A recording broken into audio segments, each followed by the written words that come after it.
കൂരങ്കല്ല് സണ്ണിയുടെ കൃഷിയിടത്തിലേക്ക് ഇണച്ചു. നമസ്കാരം, സ്പോട്ട് ലൈവിലേക്ക് സ്വാഗതം. ഒരു നാടിനെ ഒന്നാകെ നടുക്കിയ തിരുവനന്തപുരം കഠിനകുളത്തെ കൊലപാതകത്തിന് പിന്നിൽ യുവതിയുടെ ഇൻസ്റ്റഗ്രാം സുഹൃത്ത്. 2 ദിവസത്തെ ഊർജിത അന്വേഷണത്തിനൊടുവിലാണ് കൊല്ലം സ്വദേശി ജോൺസണാണ് കൊലയാളിയെന്ന് പോലീസ് തിരിച്ചറിഞ്ഞത്. ഇയാളെ കണ്ടെത്താനായി ലുക്കൌട്ട് നോട്ടീസും പോലീസ് പുറപ്പെടുവിച്ചിട്ടുണ്ട്. പ്രതിയെന്ന് സംശയിക്കുന്ന ജോൺസൺ കൃത്യം നടത്തിയ ശേഷം ട്രെയിൻ മാർഗം നാടുവിട്ടെന്നാണ് സൂചന. 4 സംഘങ്ങളായി തിരിഞ്ഞാണ് ജോൺസണെ കണ്ടെത്താനായി അന്വേഷണം നടത്തുന്നത്. വിശദാംശങ്ങളുമായി തിരുവനന്തപുരത്ത് നിന്ന് വി വിനോദ് ചേരുന്നുണ്ട്. വിനോദ്, ചൊവ്വാഴ്ച രാവിലെയാണ് കഠിനകുളത്തെ വീട്ടിലെത്തി യുവതിയെ ആതിരെ ഇൻസ്റ്റഗ്രാം സുഹൃത്ത് കൊലപ്പെടുത്തിയതായി കണ്ടെത്താൻ കഴിഞ്ഞിരിക്കുന്നത്. ഈ ജോൺസണാണ് കൊലയാളിയെന്ന് പോലീസിന് എങ്ങനെയാണ് തിരിച്ചറിയാൻ കഴിഞ്ഞത്? വിനോദ്.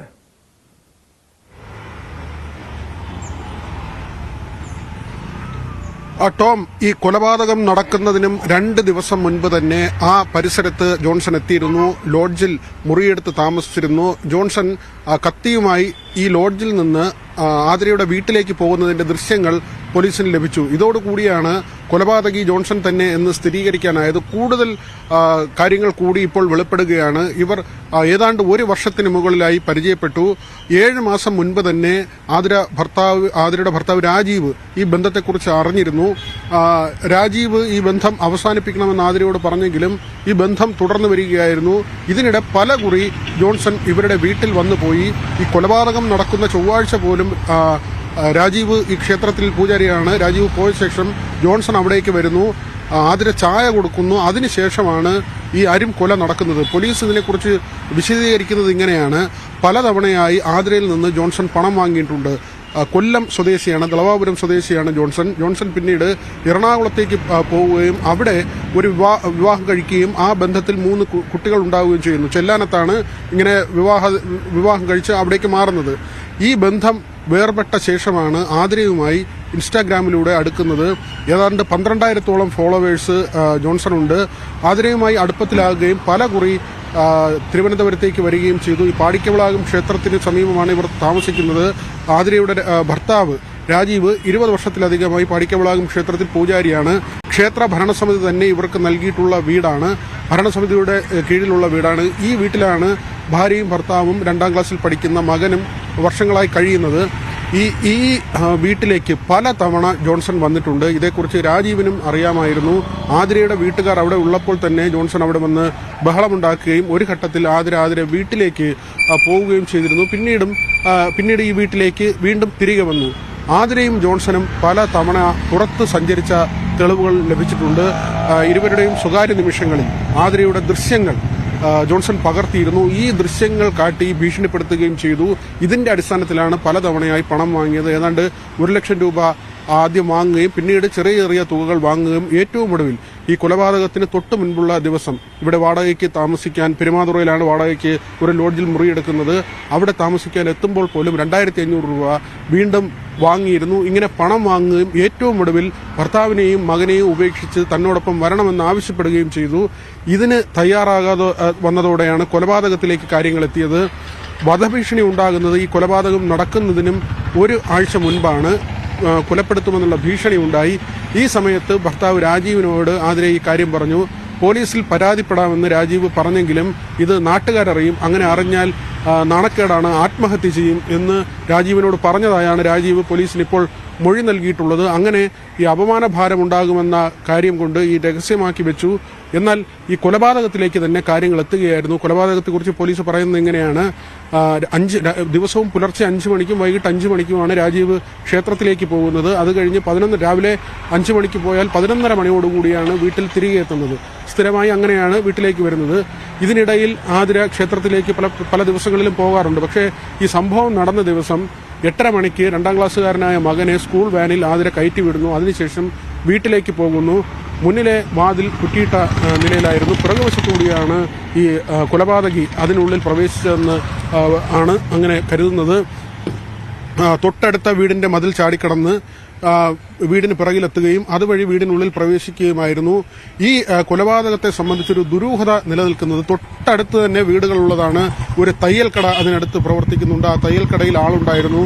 ഒരു ശബ്ദമോ ബഹളമോ നിലവിളിയോ പോലും ഈ വീട്ടിൽ നിന്നുണ്ടായില്ല എന്നതാണ് ഈ കൊലപാതകത്തെ സംബന്ധിച്ച് വലിയ ഒരു ദുരൂഹതയായി അവശേഷിക്കുന്നത്. അവിടെ കരുതുന്നത് ഇങ്ങനെയാണ്, മയക്കുമരുന്ന് എന്തെങ്കിലും നൽകിയിട്ടുണ്ടാകാം, അതിനുശേഷമാണ് ഈ കൊലപാതകം എന്നാണ്. അവിടെ ജോൺസന് ചായ നൽകിയിട്ടുണ്ട്. ഇപ്പോൾ അവിടെ വരുമ്പോൾ തന്നെ, അതായത് ഒരു കൊലപാതകം അത് തന്നെയാണ് പ്രതീക്ഷിച്ചിരുന്നു. തുടക്കം മുതൽ ഈ കേസിനെ പോലീസിനെയും കുഴപ്പിച്ച കാര്യം വിനോദ്. ഈ ഒരു സംഭവം നടന്ന് മണിക്കൂറോളം ഇതിനെക്കുറിച്ച് പുറംലോകം അറിഞ്ഞില്ല. വിനോദ് സൂചിപ്പിച്ചതുപോലെ തൊട്ടടുത്ത് വീടുമുണ്ട്, മറ്റ് സ്ഥാപനങ്ങളൊക്കെ പ്രവർത്തിക്കുന്നുണ്ടെങ്കിൽ പോലും ഈ ഭർത്താവ് ക്ഷേത്രത്തിൽ നിന്നും തിരികെ എത്തിയ ശേഷം, പൂജാരി തിരിച്ചെത്തിയ ശേഷമാണ് ഈ ഒരു കൊലപാതക വിവരം, ഭാര്യ ആതിരയെ കൊലപ്പെടുത്തിയ വിവരം പുറംലോകം അറിയുന്നത്.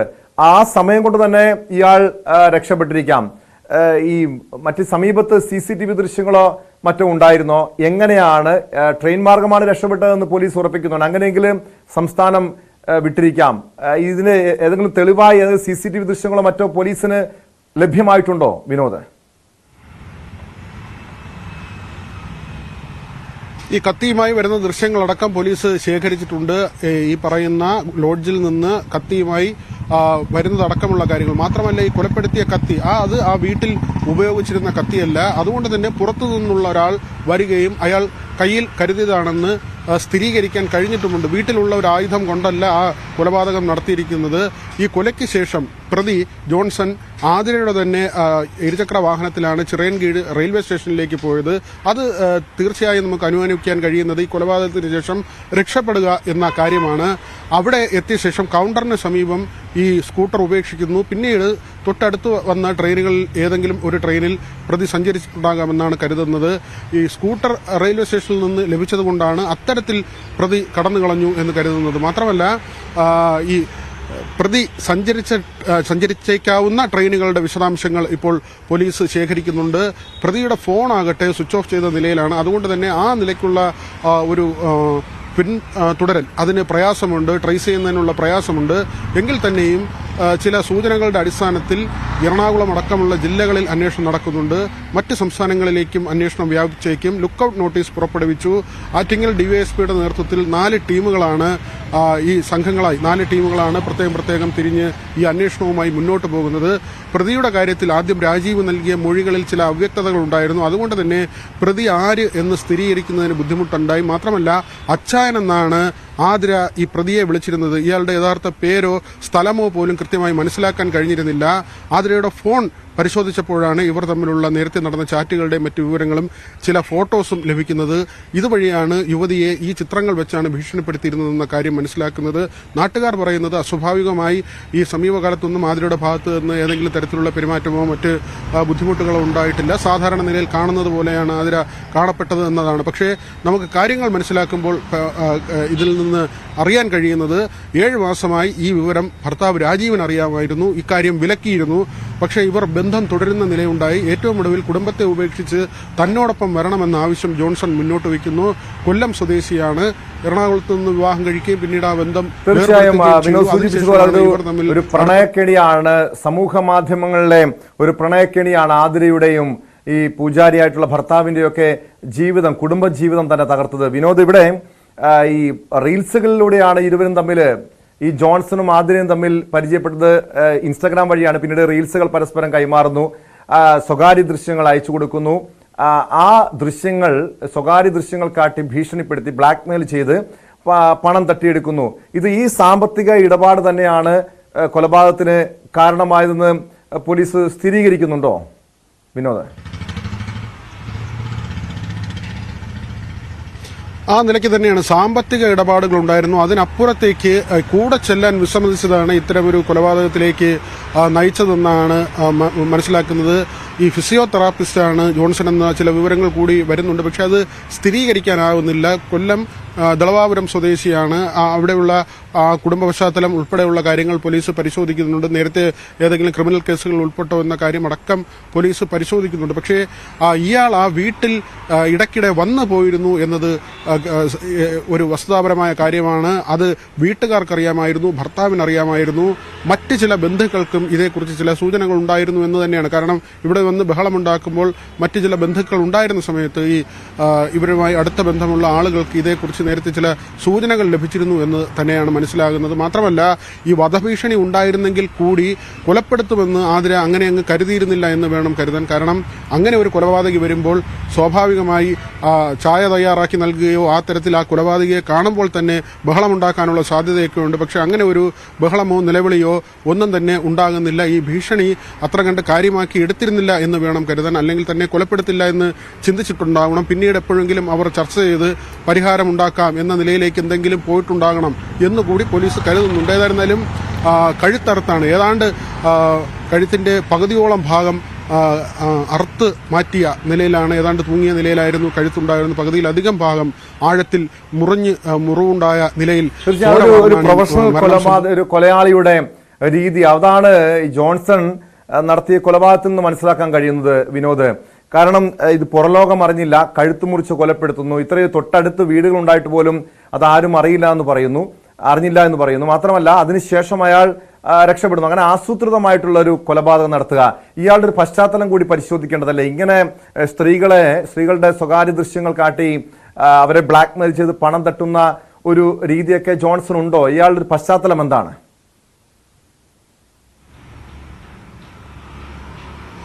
പോലീസ് അതേക്കുറിച്ചാണ് അന്വേഷിക്കുന്നത്. കൊല്ലത്ത് ആ തരത്തിലുള്ള അന്വേഷണം നടക്കുന്നുണ്ട്. ദീർഘനാൾ മുമ്പ് തന്നെ കൊല്ലത്ത് നിന്ന് ചെല്ലാനത്തേക്ക് മാറിപ്പോയിരുന്നു. അവിടെയാണ് ഇയാൾ വിവാഹം കഴിക്കുന്നത്. ആ ബന്ധത്തിൽ 3 കുട്ടികളുണ്ട്. പിന്നീട് ആ ബന്ധം മോശമാവുകയും ബന്ധം വേർപെടുത്തുകയും ചെയ്തു. തുടർന്നാണ് ഈ സോഷ്യൽ മീഡിയയിലൊക്കെ സജീവമാകുന്നത്. അങ്ങനെ ഇൻസ്റ്റ വഴി ആതിരയെ പരിചയപ്പെടുന്നു. ഇരുവരും തമ്മിൽ റീൽസുകൾ അങ്ങോട്ടും ഇങ്ങോട്ടും അയക്കുകയും ആ തരത്തിൽ അത് തയ്യാറാക്കുകയും അതുമായി ബന്ധപ്പെട്ട ചർച്ചകൾ നടത്തുകയൊക്കെ ചെയ്യുന്നു. ഇതിനിടയിലാണ് അവർ കൂടുതൽ അടുപ്പത്തിലേക്ക് പോകുന്നത്. ഈ അടുപ്പമാണ് പിന്നീട് കൊലപാതകത്തിൽ കലാശിച്ചതും. ഇവർ രണ്ടുപേരും യാത്രകൾ ചെയ്തിട്ടുണ്ട്. പലപ്പോഴും ഇവർ പല സ്ഥലങ്ങളിലും ഒരുമിച്ച് പോയി അതിന്റെ തെളിവുകൾ പോലീസ് ശേഖരിച്ചിട്ടുണ്ട്. ഈ യുവതിയുടെ സ്കൂട്ടർ ഒരുപക്ഷെ ആ താക്കോൽ ഉൾപ്പെടെയുള്ള കാര്യങ്ങൾ വീടിനുള്ളിൽ ഉണ്ടാകും. അത് കൃത്യമായി പ്രതിക്ക് എടുക്കാൻ കഴിയണമെങ്കിൽ, വളരെ പെട്ടെന്ന് തന്നെ അവിടെ നിന്ന് രക്ഷപ്പെട്ടു പോകണമെങ്കിൽ, അതിനടുത്ത് നിന്ന് മതിൽ ചാടി വീട്ടിൽ വരണമെങ്കിൽ ഇതൊക്കെ തന്നെ നേരത്തെ പല കുറി ആ വീട്ടിൽ വരികയും അവിടുത്തെ അന്തരീക്ഷവുമായി പൊരുത്തപ്പെടുകയും അല്ലെങ്കിൽ ആ അന്തരീക്ഷം മനസ്സിലാക്കുകയും ചെയ്ത ആളാണ് പ്രതി. അതുകൊണ്ട് തന്നെ വളരെ പെട്ടെന്ന് അവിടെ എത്താൻ കഴിയുകയും അതിനടുത്ത് ലോഡ്ജിൽ മുറിയെടുത്ത് താമസിക്കുന്നു. സൗകര്യം പോലെ ഈ വീട്ടിലേക്ക് വരുന്നു, കൊല നടത്തുന്നു. ഇതേ വീട്ടിലെ സ്കൂട്ടറുമായി റെയിൽവേ സ്റ്റേഷനിലേക്ക് പോകുന്നു, അവിടുന്ന് കടന്നു കളയുന്നു. ഇതെല്ലാം ചെറിയ സമയത്തിനുള്ളിൽ നടക്കുന്ന കാര്യങ്ങളാണ്. 8:30 ആതിര കുട്ടിയെ സ്കൂളിലേക്ക് അയക്കുന്നു. അതിനുശേഷമാണ് ഈ 11:30 മണിയോടുകൂടി ഭർത്താവ് മൃതദേഹം കാണുന്നു. ഇതിനിടയിലാണ് ഈ സംഭവങ്ങളെല്ലാം ഉണ്ടാകുന്നത്. അതിനുശേഷം ഈ പ്രതിയെക്കുറിച്ചുള്ള സൂചനകൾ പോലീസിന് ലഭിച്ചെങ്കിലും കൂടുതൽ വ്യക്തത ഉണ്ടാകുന്നില്ല. ആതിരയ്ക്ക് പോലും ഇയാളുടെ യഥാർത്ഥ പേരോ അല്ലെങ്കിൽ സ്ഥലമോ ഇത് സംബന്ധിച്ചുള്ള വിവരങ്ങൾ ഉണ്ടായിരുന്നില്ല. രാജീവിനോട് അക്കാര്യങ്ങൾ വ്യക്തമായി പറഞ്ഞിരുന്നില്ല. രാജീവിന് ആദ്യം മൊഴിയെടുക്കുന്നു പോലീസ്. പക്ഷേ ഈ ബന്ധം ഉണ്ടായിരുന്നു എന്ന കാര്യം രാജീവ് പറയുന്നുണ്ട്. അവിടെയും ചില മൊഴികളിൽ ഒരു വ്യക്തത ഇല്ലാത്തതുകൊണ്ട് ആവർത്തിച്ച് മൊഴിയെടുക്കുന്നു. ഏതായിരുന്നാലും 1.5 ദിവസം കഴിയുമ്പോഴാണ് പ്രതിയെ സ്ഥിരീകരിക്കാൻ പോലീസിന് കഴിഞ്ഞത്. ഈ 1.5 ദിവസത്തെ ഒരു ഗ്യാപ്പ് ഇതിനിടയിൽ ഉണ്ടാകുന്നു. ഈ സമയം കൊണ്ടാണ് പ്രതി രക്ഷപ്പെടുന്നത്. ഫോൺ സ്വിച്ച് ഓഫ് ആണ്. എങ്കിലും വളരെ പെട്ടെന്ന് തന്നെ പ്രതിയെ പിടികൂടാൻ കഴിയുമെന്ന ആത്മവിശ്വാസം പോലീസ് സംഘം പ്രകടിപ്പിക്കുന്നുണ്ട്. കേട്ടോ,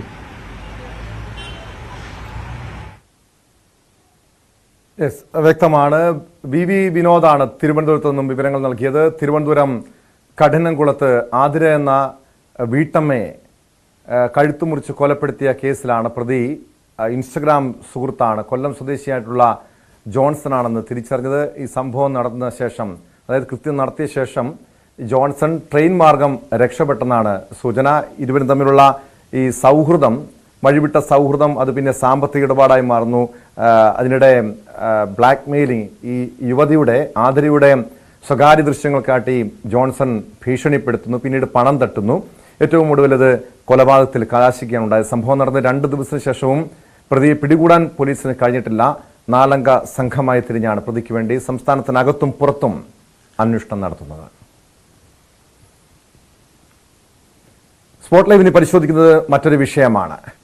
മണവാളൻ എന്നറിയപ്പെടുന്ന യൂട്യൂബർ കഴിഞ്ഞ ദിവസം തൃശൂരിൽ വിദ്യാർത്ഥികളെ വാഹനമിടിപ്പിച്ച് കൊലപ്പെടുത്താൻ ശ്രമിച്ച കേസുമായി ബന്ധപ്പെട്ട് പിടിയിലായിരുന്നു.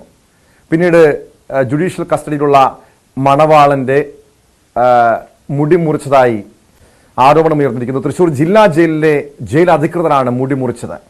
മുടി മുറിച്ചു മാറ്റിയതിനെ തുടർന്ന് മണവാളന് മാനസികാസ്വാസ്ഥ്യം അനുഭവപ്പെട്ടതായും പറയുന്നുണ്ട്. മാനസിക പ്രശ്നത്തെ തുടർന്ന് മണവാളനെ തൃശൂർ സർക്കാർ മാനസികാരോഗ്യ കേന്ദ്രത്തിലേക്ക് മാറ്റിയിരിക്കുകയാണ്. വിശദാംശങ്ങളുമായി നവമി ദിനേശ് ചേരുന്നു. നവമി, ഈ മുടി മുറിച്ചു മാറ്റിയതിന്റെ കാരണം എന്താണെന്ന് അറിയണം. കാരണം ഈ ചിലപ്പം തടവ് പുള്ളികളുടെ മുടി മുറിച്ചു മാറ്റുന്ന രീതിയുണ്ട്. പക്ഷെ ഇവിടെ ഈ മുഹമ്മദ് ഷഹീൻ ഷാ എന്ന മണവാളിനെ സംബന്ധിച്ച് മുടി മുറിച്ചു മാറ്റിയത് അയാളുടെ വലിയ രൂപമാറ്റമുണ്ടായി. അത് വലിയ രീതിയിൽ ഫോളോവേഴ്സ്, ലക്ഷക്കണക്കിന് ഫോളോവേഴ്സ് ഉള്ള ഒരു യൂട്യൂബറാണ്. അയാൾക്കത് വലിയ മാനസിക ബുദ്ധിമുട്ടുണ്ടാക്കിയെന്ന് പറയുന്നുണ്ട്. സംഭവത്തെക്കുറിച്ച് എന്താണ് ലഭ്യമാകുന്ന വിവരങ്ങൾ?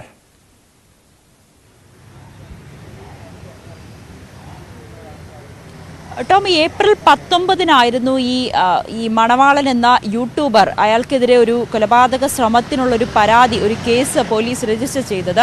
കേരളവർമ്മ കോളേജിലുണ്ടായ ഒരു സംഘർഷത്തിന് പിന്നാലെ സംഘർഷത്തിലിടയാക്കിയ 2 കുട്ടികളെ, അതായത് ഈ മണവാളനുമായി സംഘർഷമുണ്ടാക്കിയ 2 കുട്ടികൾ ബൈക്കിൽ സഞ്ചരിക്കുമ്പോൾ അവരെ കാർ കൊണ്ട് ഇടിച്ച് കൊലപ്പെടുത്താൻ ശ്രമിച്ചു എന്നതായിരുന്നു കേസ്. ഇതിൽ ഏകദേശം 50-ലധികം ദിവസമായി മണവാളൻ ഒളിവിലായിരുന്നു. പിന്നീട് പോലീസ് കുടകിൽ നിന്നാണ് മണവാളനെ പിടികൂടിയത്. കഴിഞ്ഞ ദിവസം ഈ ജയിലിലേക്ക്, റിമാൻഡിലായ പ്രതിയെ ജയിലിലേക്ക് കൊണ്ടുപോകുന്നതിന് മുൻപ് ജയിലിൻ്റെ മുന്നിൽ നിന്നും, അതായത് പോലീസുകാരൊക്കെ നോക്കി നിൽക്കെ തന്നെ റീൽസ് ചിത്രീകരിക്കുന്നതൊക്കെ വലിയ രീതിയിൽ വിമർശനം ഉന്നയിക്കപ്പെടുകയും സോഷ്യൽ മീഡിയയിലൊക്കെ അത് വലിയ രീതിയിൽ പ്രചരിക്കുകയും ചെയ്യുന്നൊരു സാഹചര്യമുണ്ടായി.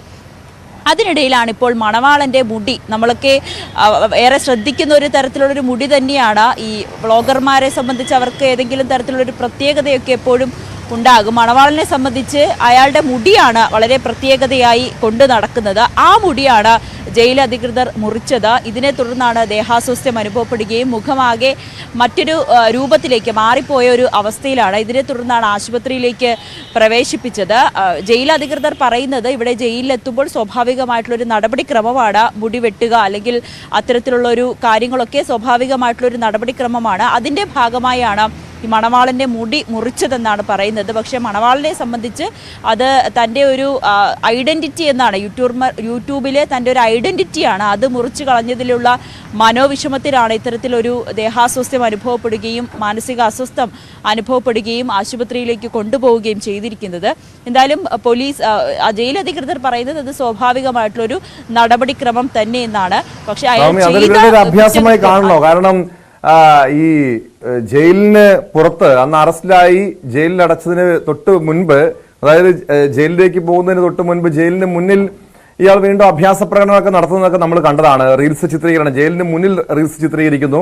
മാത്രമല്ല ശക്തമായി തിരിച്ചു വരുമെന്ന രീതിയിലുള്ള ഈ നമ്മുടെ നിയമവ്യവസ്ഥയെ, പോലീസിനെ പോലും വെല്ലുവിളിക്കുന്ന രീതിയിലുള്ള പ്രതികരണങ്ങളൊക്കെ ഈ റീൽസിൽ പിന്നീട് കണ്ടതാണ്.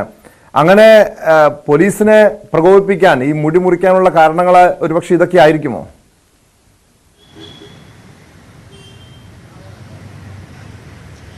തീർച്ചയായും ടോം, അങ്ങനെ നമുക്ക് പറയാം വേണമെങ്കിൽ. കാരണം ആ ദൃശ്യങ്ങൾ തന്നെ കാണാം, പോലീസുകാർ ഇടപെടുന്നുണ്ടായിരുന്നു ഇത്തരത്തിൽ ഇവിടെ നിന്ന് റീൽസ് ചിത്രീകരിക്കരുതെന്ന്. പക്ഷേ ആ റീൽസ് എടുക്കുന്ന 2 പേർ അവരും ഈ മണവാളനോടൊപ്പം അന്നത്തെ ഉണ്ടായിരുന്ന സംഭവത്തിൽ, അതായത് ഈ കൊലപ്പെടുത്താൻ പോയ ആ ഒരു ശ്രമത്തിലെ കേസിലെ പ്രതികൾ തന്നെയാണ്. ഇവരെ നേരത്തെ തന്നെ അറസ്റ്റ് ചെയ്തിരുന്നു. അവർ ജാമ്യത്തിലാണിപ്പോൾ. അതിനിടയിലാണ് ഇപ്പോൾ മണവാളനെ അറസ്റ്റ് ചെയ്ത് ജയിലിലേക്ക് കൊണ്ടുപോകുന്നതിന് തൊട്ടു മുൻപായി ആ പ്രതികൾ തന്നെയാണ് ആ ദൃശ്യങ്ങൾ ചിത്രീകരിച്ചു എന്നുള്ളതാണ് ഏറ്റവും പ്രധാനപ്പെട്ട കാര്യം. പോലീസ് അവരെ വിലക്കുന്നുണ്ട്. പക്ഷെ അതൊന്നും കേൾക്കാതെ പോലീസിനോട് പോലും ഇവർ കയർക്കുന്ന രീതിയിലാണ് വീണ്ടും ആ ചിത്രീകരണം തുടർന്നത്. താൻ തിരിച്ചു വരും, ശക്തമായി തന്നെ തിരിച്ചു വരുമെന്ന് മണവാളൻ ആ റീൽസിൽ പറയുന്നുണ്ട്. ഒപ്പം ചിരിച്ച് സന്തോഷത്തോടുകൂടി തന്നെയാണ് ജയിലിലേക്ക് കടക്കുന്നതും. അതിൻ്റെയൊക്കെ ഒരു ദേഷ്യം തീർച്ചയായും പോലീസിനുണ്ടാകും. അതിൻ്റെ ഒരു ഭാഗമായി കൂടി നമുക്ക് ഈ മുടി മുറിക്കലിനെ പറയാൻ കഴിയും. എന്തായാലും മുടി മുറിച്ചതിൽ വളരെയേറെ വിഷമത്തിലാണിപ്പോൾ മണവാളൻ എന്നാണ് പോലീസ് പറയുന്നത്. പക്ഷേ അപ്പോഴും പോലീസിൻ്റെ ഒരു നടപടിക്രമം, ഒപ്പം ഈ മണവാളൻ്റെ ചിലപ്പോൾ ജയിലിനുള്ളിലും വെച്ചും ഏതെങ്കിലും തരത്തിലുള്ള തർക്കങ്ങളോ അല്ലെങ്കിൽ മണവാളൻ്റേതായിട്ടുള്ള ഭാഗത്തു നിന്നും ഏതെങ്കിലും തരത്തിലുള്ള തെറ്റുകൾ വീണ്ടും ആവർത്തിച്ചത് കൊണ്ടായിരിക്കും ചിലപ്പോൾ അധികൃതർ ഇത്തരത്തിലൊരു നടപടിയിലേക്ക് കടന്നതെന്ന് ഉറപ്പിക്കേണ്ടി വരും. ടോം, വ്യക്തമാണ്. നവമി ദിനേശാണ് വിവരങ്ങൾ നൽകിയത്. യൂട്യൂബർ മണവാളിനെ ജയിലിൽ വെച്ച് മുടി മുറിച്ചതായിട്ടാണ് പരാതി. അതേ തുടർന്ന് ഇയാൾക്ക് മാനസികാസ്വാസ്ഥ്യം ഉണ്ടായിട്ടുണ്ട്. എന്നാൽ അതും ഒരു തരത്തിലുള്ള ഈ യൂട്യൂബർമാരുടെ ഒരു അഭ്യാസ പ്രകടനമാണോ എന്നും പോലീസ് പരിശോധിക്കേണ്ടതാണ്. സ്പോട്ട് ലൈവിലേക്ക് തിരികെ എത്താം, ഇടവേള കഴിഞ്ഞ്.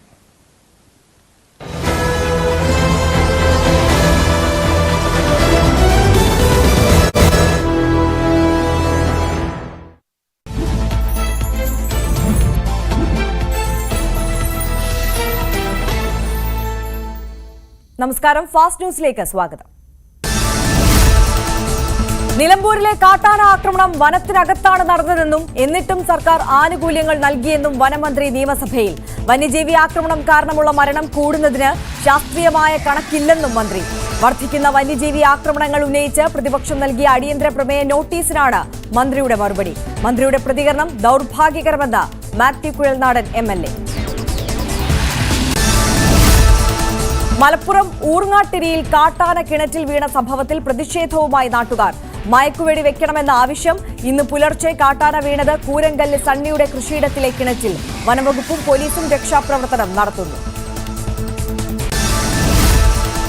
അതിരപ്പിള്ളിയിൽ മസ്തകത്തിൽ മുറിവേറ്റ കാട്ടാനയെ മയക്കുവെടി വെക്കാനുള്ള ശ്രമം ഇന്നും തുടരും. ആന വനത്തിലേക്ക് പോയതിനാൽ ഇന്നലെ ദൗത്യം ഉപേക്ഷിച്ചിരുന്നു. ആനയെ കണ്ടെത്താൻ ഡ്രോൺ ഉപയോഗിച്ചുള്ള നിരീക്ഷണവും തുടരും.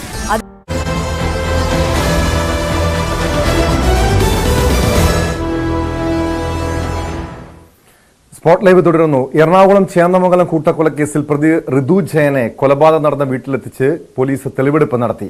ഇന്ന് പുലർച്ചെയാണ് തെളിവെടുപ്പ് നടത്തിയത്. ആക്രമിക്കപ്പെട്ട് ചികിത്സയിലുള്ള ജിതിൻ ബോസ് ജീവനോടെ രക്ഷപ്പെട്ടതിൽ നിരാശയെന്നാണ് പ്രതി ഋതു ജയന്റെ പ്രതികരണം. ഋതുവിന്റെ കസ്റ്റഡി കാലാവധി നാളെ അവസാനിക്കും. പ്രതിക്ക് മാനസിക അസ്വാസ്ഥ്യങ്ങൾ ഇല്ലെന്ന് ഡിവൈഎസ്പി PS ജയകൃഷ്ണൻ പ്രതികരിച്ചു. ഇപ്പോൾ ഇൻവെസ്റ്റിഗേഷൻ്റെ ആവശ്യത്തിലേക്കായിട്ട് കോടതി 5 ദിവസത്തെ കസ്റ്റഡിയാണ് നമുക്ക് തന്നത്. അപ്പോൾ അതനുസരിച്ചിട്ടുള്ള പ്രൊസീജിയറുകളെല്ലാം ഈ 5 ദിവസം കൊണ്ട് കംപ്ലീറ്റ് ചെയ്യാനായിട്ട് നമ്മൾ ശ്രമിച്ചിട്ടുണ്ട്.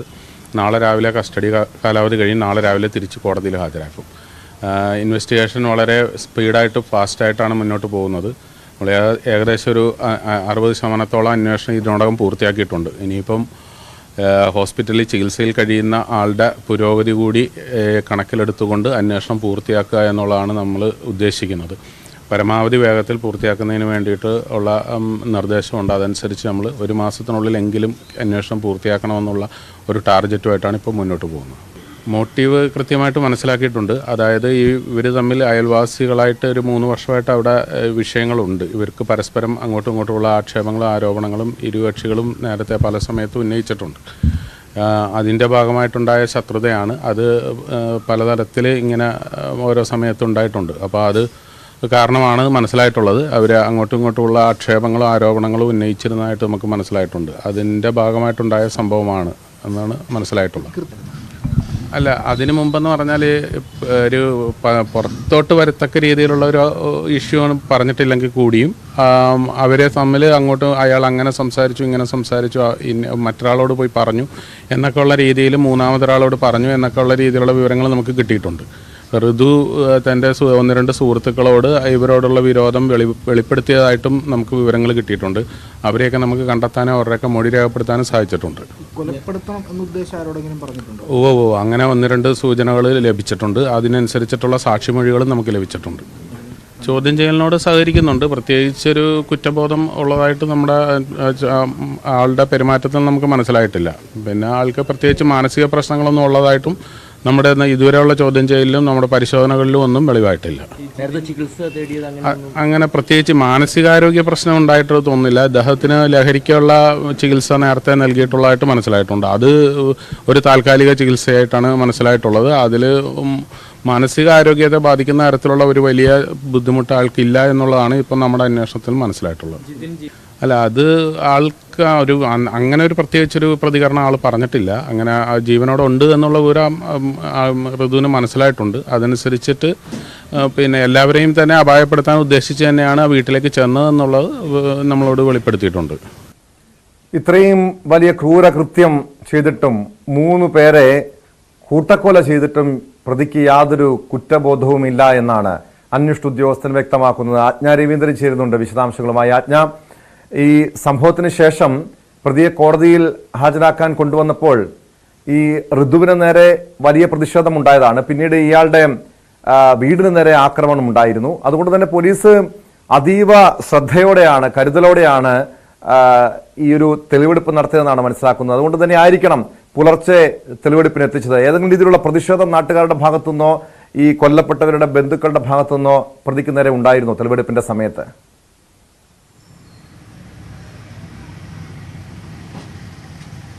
ഏറ്റവും ശരിക്കും പുലർച്ചെയാണ് ഇന്ന് തെളിവെടുപ്പിനായി ഋതുവിനെ കൊണ്ടുവന്നത്. അതുകൊണ്ട് തന്നെ ഈ പറഞ്ഞതുപോലെ ടോം സൂചിപ്പിച്ചതുപോലെയുള്ള ഒരു സാഹചര്യം ഒഴിവാക്കാൻ വേണ്ടി തന്നെയാണ്.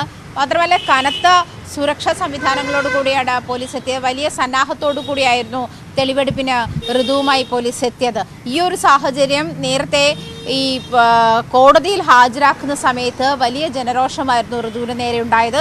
അത് പോലീസുകാർക്കും അതിൽ മർദ്ദനമേക്കേണ്ടി വന്നു, മാധ്യമപ്രവർത്തകർക്ക് മർദ്ദനമേക്കേണ്ടി വന്നു. ആ ഒരു സാഹചര്യത്തിൽ അത്തരം സാഹചര്യങ്ങൾ ഉണ്ടാകാതിരിക്കാൻ വേണ്ടിയുള്ള മുൻകരുതലോട് കൂടിയാണ് പോലീസ് ഇന്ന് തെളിവെടുപ്പിന്റെ സമയം അവർ കൃത്യമായി വെളിപ്പെടുത്തിയിരുന്നില്ല. വളരെ രാവിലെ തന്നെ ആയിരുന്നു തെളിവെടുപ്പുമായി ബന്ധപ്പെട്ട നടപടിക്രമങ്ങൾ പൂർത്തിയാക്കിയത്. ആ ഒരു സാഹചര്യത്തിൽ ആളുകൾ ഇങ്ങനെ തടിച്ചുകൂടുന്ന ഒരു അവസ്ഥ, ഒരു സാഹചര്യം ഒഴിവാക്കാൻ വേണ്ടിയായിരുന്നു പോലീസ് അങ്ങനെ ചെയ്തതെന്നാണ് മനസ്സിലാക്കുന്നത്. ഈ നേരത്തെ ഉണ്ടായ ജനരോഷം ഒന്ന് തടുക്കാൻ അല്ലെങ്കിൽ അത്തരം സാഹചര്യങ്ങൾ ഉണ്ടാകാതിരിക്കാൻ വേണ്ടിയുള്ള മുൻകരുതലെന്നോണം പോലീസ് വളരെ സുരക്ഷാ സംവിധാനങ്ങളോടുകൂടിയാണ് ഋതുവിനെ തെളിവെടുപ്പിനെത്തിച്ചത്. ഇന്നത്തോടുകൂടി അതായത് നാളെ കസ്റ്റഡി കാലാവധി അവസാനിക്കുകയാണ്. നാളെ ഉച്ചയോടുകൂടി ഋതുവിനെ കോടതിയിൽ ഹാജരാക്കുമെന്നാണ് പോലീസ് പറഞ്ഞത്. അതേസമയം തെളിവെടുപ്പ് നടത്തിയ ശേഷവും ഈ 3 പേര് മരിച്ച വീട്ടിലേക്ക് എത്തിച്ചാണ് തെളിവെടുപ്പ് നടത്തിയത്. തെളിവെടുപ്പ് നടത്തിയ ശേഷവും ഋതുവിന് ഈ കാര്യത്തിൽ അതായത് കൊലപാതകം ചെയ്ത് ലെവലേശം കുറ്റബോധമില്ല എന്നുള്ള നിലപാട് തന്നെയാണെന്നാണ് പോലീസ് വ്യക്തമാക്കുന്നത്. മാത്രമല്ല ജിതിൻ ബോസ് ഇപ്പോഴും ഗുരുതരാവസ്ഥയിൽ തന്നെ തുടരുകയാണ്. പക്ഷേ ജിതിൻ ബോസ് രക്ഷപ്പെട്ടത് ഋതുവിന് നിരാശയുണ്ടാക്കുന്നു എന്നുള്ള തരത്തിലുള്ള പ്രതികരണങ്ങളാണ് പോലീസുകാരോട് നടത്തിയിട്ടുള്ളത്. കസ്റ്റഡിയിലിരിക്കുമ്പോഴും കസ്റ്റഡിയിൽ ചോദ്യം ചെയ്യലും അത്തരം പ്രതികരണങ്ങളാണ് ഋതുവിൻ്റെ ഭാഗത്തുനിന്നും ഉണ്ടായത്. ഈ വലിയ കൂട്ടക്കൊലപാതകം ചെയ്ത ശേഷവും ഒരു കുടുംബത്തിലെ അച്ഛനെയും അമ്മയും മകളെയും അതല്ലെങ്കിൽ 2 ചെറിയ മക്കളുടെ മുന്നിൽ വെച്ച് ഈ അവരുടെ രക്ഷകർത്താക്കളെ തലക്കടിച്ച് കൊലപ്പെടുത്തിയതിന് ശേഷവും അയാൾക്ക് ലെവലേശം കുറ്റബോധമില്ല എന്നുള്ള തരത്തിൽ തന്നെ ആയിരുന്നു അയാളുടെ എല്ലാ മൂവ്മെന്റും എന്ന് തന്നെയാണ് പോലീസ് സാക്ഷ്യപ്പെടുത്തുന്നത്. പ്രധാനമായും അതാണ് അയാളൊരു യാതൊരു മനസാക്ഷിയും ഇല്ലാത്ത ഋതു ഇത്രയും വലിയ ക്രൂരകൃത്യം നടത്തി 2 കുഞ്ഞുങ്ങളെ അനാഥരാക്കിയിട്ടും യാതൊരു കുറ്റബോധവും പ്രതിക്ക് ഇതുവരെയും ഇല്ല എന്നാണ് പോലീസ് വ്യക്തമാക്കുന്ന കാര്യം. ഞാൻ നേരത്തെ ഈ കേസുമായി ബന്ധപ്പെട്ട് തുടക്കത്തിൽ ഉയർന്നു വന്ന കാര്യം ഈ പ്രതി ഋതുവിന് ചില മാനസിക ബുദ്ധിമുട്ടുള്ള ആളാണ്, ചികിത്സ തേടിയിരുന്നു. ഇതിനു മുൻപ് ലഹരി കേസിലടക്കം പിടിയിലായപ്പോഴും ഇതിന്റെ ആനുകൂല്യത്തിൽ ഈ മാനസിക രോഗിയാണെന്ന ആനുകൂല്യത്തിലാണ് ഇയാൾ പല കേസുകളിൽ നിന്ന് രക്ഷപ്പെട്ടിരുന്നതെന്നൊക്കെ കേട്ടിരുന്നു. എന്നാൽ പോലീസ് ഇത് പൂർണ്ണമായും തള്ളിക്കളയുകയാണോ? യാതൊരു വിധത്തിലുള്ള മാനസിക പ്രശ്നങ്ങളും ഇയാൾക്ക് ഇല്ല എന്ന് തന്നെയാണോ പോലീസ് ഉറപ്പിക്കുന്നത്?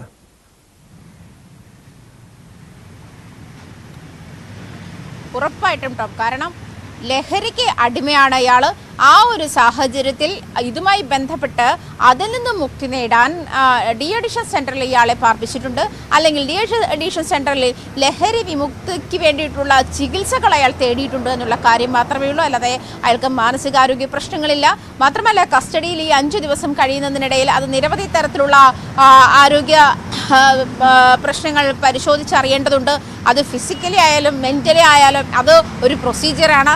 ആ ഒരു ഘട്ടത്തിലും പോലീസിന് അത്തരത്തിൽ ഇയാൾ അത്ര കടുത്ത മാനസിക പ്രശ്നമുള്ള ആളാണെന്നോ അല്ലെങ്കിൽ മാനസികാരോഗ്യത്തിന് പ്രശ്നമുള്ള ആളാണെന്നോ ഉള്ള നീക്കങ്ങളോ അല്ലെങ്കിൽ അത്തരത്തിലുള്ള ഒരു സാഹചര്യവും ഋതുവിൻ്റെ ഭാഗത്തു നിന്നും ഉണ്ടായില്ല. ഋതുവിന് മാനസികാരോഗ്യമുള്ള ഒരാളൊക്കെ തന്നെയാണ്. സാധാരണ ഒരു മനുഷ്യനെ പോലെ തികച്ചും നോർമലായ ഒരാൾ തന്നെയാണ് ഋതു എന്ന് തന്നെയാണ് പോലീസിന്റെ വിലയിരുത്തൽ. നേരത്തെ ഉണ്ടായിരുന്നതും ഈ പറഞ്ഞതുപോലെ ലഹരിക്കടിമയായിട്ട് ലഹരിയിൽ നിന്ന് മുക്തി നേടാനുള്ള ഡി അഡിഷൻ സെന്ററിലുള്ള ചികിത്സ മാത്രമാണ് ഇയാൾ നടത്തിയിട്ടുള്ളത്. പക്ഷേ വീട്ടുകാർ ഇയാൾ മാനസിക പ്രശ്നങ്ങളുള്ള ആളാണ് എന്ന് കാണിച്ചാണ് നേരത്തെ ഇയാൾ നടത്തിയിട്ടുള്ള ക്രിമിനൽ ആക്ടിവിറ്റീസിൽ നിന്ന് പോലീസ് സ്റ്റേഷനിൽ നിന്നും ഇയാളെ രക്ഷപ്പെടുത്തി പോന്നിരുന്നത്. നേരത്തെ 5 ക്രിമിനൽ കേസോളം ഇയാളുടെ പേരിലുണ്ട്. അത് ഈ ലഹരിക്കടത്ത് ഉൾപ്പെടെയുള്ള കേസുകളുണ്ട്. അത്തരം കേസുകളൊക്കെ ഉണ്ടായിരുന്നിട്ടും അതിൽ പോലീസ് നിരീക്ഷണത്തിൽ ഇയാൾ വരാതിരുന്നതിനുള്ള ഒരു പ്രധാനപ്പെട്ട കാരണം കൂടി ഇയാളൊരു മാനസികാരോഗ്യത്തിന് പ്രശ്നമുള്ള ആളാണ്, മാനസിക അസ്വാസ്ഥ്യമുള്ള ആളാണ് എന്നുള്ള ഒരു ധാരണ പാരൻസ് ഋതുവിൻ്റെ പാരൻസ് പോലീസിന് ഉണ്ടാക്കിയിരുന്നു എന്നുള്ളതാണ്, അല്ലെങ്കിൽ അവരുടെ കണ്ണിൽ പൊടിയിടാൻ വേണ്ടിയിട്ട് ഋതുവിൻ്റെ പാരൻസ് ആ ഒരു തന്ത്രം പ്രയോഗിച്ചു എന്നാണ് പോലീസ് ഇപ്പോൾ നമ്മളോട് വ്യക്തമാക്കുന്നത്. ഋതുവിന് മാനസികാരോഗ്യ പ്രശ്നങ്ങളില്ല എന്നുള്ള കാര്യം വ്യക്തമാണ്. ഓരോ ചോദ്യം ചെയ്യലും അല്ലെങ്കിൽ കസ്റ്റഡിയിലുള്ള ഓരോ പോലീസിൻ്റെ ഓരോ ചോദ്യങ്ങൾക്കും കൃത്യമായി വളരെ സ്വാഭാവികമായി വളരെ അവധാനതയോടുകൂടി പ്രതികരിക്കുന്ന ഒരു രീതിയാണ് ഋതുവിൻ്റെ ഭാഗത്തു നിന്നും ഉണ്ടായത്. ഋതു ഒരു സാധാരണ മനുഷ്യനെ പോലെ ക്വസ്റ്റ്യൻ ചെയ്യലിനോടായാലും അതല്ലെങ്കിൽ പോലീസ് നടപടിക്രമങ്ങളോട് ആയാലും ഒക്കെ സഹകരിക്കുന്നു എന്ന് തന്നെയാണ് പോലീസ് സാക്ഷ്യപ്പെടുത്തുന്നത്. അതുകൊണ്ട് തന്നെ അതിൽ നിന്ന് വ്യക്തമാണ്. മാത്രമല്ല ഇതിന്റെ ഭാഗമായിട്ട് പോലീസ് വ്യക്തമാണ്. കൊച്ചിയിൽ നിന്ന് ആജ്ഞ രവീന്ദ്രനാണ് വിവരങ്ങൾ നൽകിയത്. ചേന്നമംഗലം കൂട്ടക്കൊലക്കേസിലാണ് പ്രതി ഋതുവിനെ പോലീസ് തെളിവെടുപ്പിന് എത്തിച്ചത്. ഇന്ന് പുലർച്ചെയായിരുന്നു തെളിവെടുപ്പ് നടന്നത്. സ്പോട്ട് ലൈവിന് പരിശോധിക്കുന്നത് ജർമ്മനിയിൽ ജോലി വാഗ്ദാനം ചെയ്ത് ലക്ഷങ്ങൾ തട്ടിയെടുത്തൊരു കേസാണ്. കേസിലെ പ്രതിയെ പോലീസ് അറസ്റ്റ് ചെയ്തു. കൊല്ലം സ്വദേശി ഷാൻ സുലൈമാനാണ് പോലീസിന്റെ പിടിയിലായത്. കൊച്ചി വിമാനത്താവളത്തിൽ നിന്നുമാണ് കണ്ണൂരിൽ നിന്നുള്ള പോലീസ് സംഘം ഇയാളെ അറസ്റ്റ് ചെയ്തത്. കണ്ണൂരിലും കൊച്ചിയിലുമായി നിരവധി പേരാണ് ഇയാളുടെ തട്ടിപ്പിന് ഇരയായത്. ഇവര് എന്നെ മെഡിക്കലിന് വിട്ടത് ഈ ഒരു സ്ഥാപനത്തിലാണ്, ഈ ഫോട്ടോയിൽ കാണുന്ന സ്ഥാപനത്തിലാണ്. ഇതൊരു ചായക്കടയാണ്. ഇതിന്റെ ഉള്ളില് ചെറുതായിട്ട്, അതായത് ഞാൻ ഇവിടെ ഒന്നും മെഡിക്കൽ എടുക്കാൻ പറ്റത്തില്ല, നമുക്ക് അവിടെ പോയാലേ ശരിയാവുള്ളൂ, ജർമ്മനിക്ക് പോകാനായിട്ട് അവിടെ തന്നെ മെഡിക്കൽ എടുക്കണം എല്ലാവരും പോയിട്ടെന്ന് പറഞ്ഞിട്ട് ഇവിടെ ഞങ്ങൾ മധുരയിൽ ഞങ്ങളൊരു 4 പേരെ കൂട്ടി അവിടെ വിട്ടു. അപ്പം ഇതെല്ലാ ചിലവും അവരെടുക്കും, മെഡിക്കലൊക്കെ അവർ തന്നെ എടുക്കണേന്ന് പറഞ്ഞിട്ടാണ് നമ്മളുടെ ഈ എമൗണ്ട് ബൾക്കായിട്ട് മേടിക്കുന്നത്. പക്ഷെ അത് കഴിഞ്ഞ് വൈകണ കാരണം നിങ്ങൾ തന്നെ എടുത്ത് പെട്ടെന്ന് പോകാൻ പറ്റുമെന്ന് പറഞ്ഞിട്ട് ഞങ്ങളുടെ കയ്യിൽ നിന്ന് പിന്നെയും ക്യാഷായിട്ട് ഒരു 4500 രൂപ അവിടെ കെട്ടാനുള്ളത് അവിടെ മേടിച്ചു. അതൊക്കെ പോയിക്കോട്ടെ, കുഴപ്പമില്ല. പക്ഷെ ഈ ചതി നടക്കുന്നത് നമ്മൾ പ്രതീക്ഷിക്കില്ലല്ലോ. അപ്പൊ അതുകൊണ്ട് തന്നെ ഇവര് ഈ ഒരു ചായക്കടയുടെ ഉള്ളിൽ മെഡിക്കൽ എടുക്കാനുള്ള സംവിധാനത്തിന് ഞങ്ങൾ അയച്ചു. അതിനും പിന്നിൽ കളിയായിരുന്നുള്ളത് നമുക്ക് അറിയില്ലായിരുന്നു. എന്നെ അവിടെ ചെന്നിട്ട് ഇവര് മെഡിക്കൽ ഫെയിലാക്കി. എനിക്ക് ഹാർട്ടിന് കംപ്ലൈന്റ് ഉണ്ട് അങ്ങനെയൊക്കെ പറഞ്ഞിട്ട് മെഡിക്കൽ ഫെയിലാക്കി. അപ്പോൾ അത് ചോദ്യം ചെയ്ത് കഴിഞ്ഞപ്പോൾ അവർ പറഞ്ഞു അത് ഇന്റർനാഷണലിൽ ഓൺലൈനിൽ എൻ്റർ ആവണാണ്, അതിൽ ഒന്നും തെറ്റ് പറ്റൂല എന്നൊക്കെ പറഞ്ഞിട്ട് അവർ നമ്മളോട് റിപ്ലൈ തന്നു. മെഡിക്കലിൻ്റെ ഒരു പേപ്പർ ഇട്ട് അത് ഞാൻ ഇതിൻ്റെ കൂടെ അയക്കുന്നുണ്ട്. അത് കഴിഞ്ഞിട്ട് ഞാനപ്പോൾ സംശയം തോന്നിയിട്ട് ഞാൻ 6 മാസം കൂടുമ്പോൾ ബ്ലഡ് ഡൊണേറ്റ് ചെയ്യണം.